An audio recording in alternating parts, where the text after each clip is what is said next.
আপাতত দেশে ফেরার সম্ভাবনা নেই বিএনপির ভারপ্রাপ্ত চেয়ারম্যান তারেক রহমানের। তবে নির্বাচনের আগে কিংবা তফসিল ঘোষণার পর তিনি দেশে ফিরতে পারেন। অন্যদিকে বিএনপির চেয়ারপারসন খালেদা জিয়া রোজার পর দেশে ফিরতে চান বলে জানা গেছে।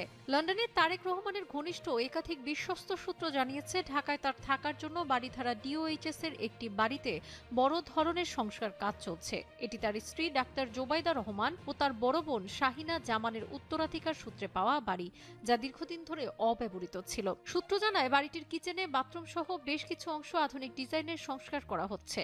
বিএনপির যুক্তরাজ্য শাখার সভাপতি এম এ মালেক জানান, খালেদা জিয়া দেশে ফেরার ব্যাপারে আগ্রহী। ঈদের পরই দেশে ফিরতে চান তিনি। অন্যদিকে তারেক রহমানের ফেরার বিষয়ে তিনি বলেন, নির্বাচনী প্রক্রিয়া শুরুর আগেই তারেক রহমান দেশে ফিরবেন। ঢাকায় তার বাসার প্রস্তুতি চলছে। বিএনপির স্থায়ী কমিটির সদস্য খালেদা জিয়ার চিকিৎসক ডক্টর এজেডএম জাহিদ হোসেন জানান, খালেদা জিয়া খুব শিগগিরই চিকিৎসকের পরামর্শ অনুযায়ী দেশে ফিরে যাবেন। আর তারেক রহমানের দেশে ফেরা এখন শুধু সময়ের ব্যাপার। এদিকে বৃহস্পতিবার সব মামলায় খালাস পেয়েছেন তারেক রহমান। বিএনপির আইনজীবীরা বলছেন, এখন তিনি দেশে ফিরে সরাসরি রাজনীতিতে অংশ নিতে পারবেন। তাহলে কি বিএনপির শীর্ষ নেতৃত্ব শিগগিরই দেশে ফিরছে? আগামী নির্বাচনের আগে কি দেশে ফিরবেন তারেক রহমান? সব প্রশ্নের উত্তর পেতে চোখ রাখুন আমাদের পরবর্তী আপডেটে।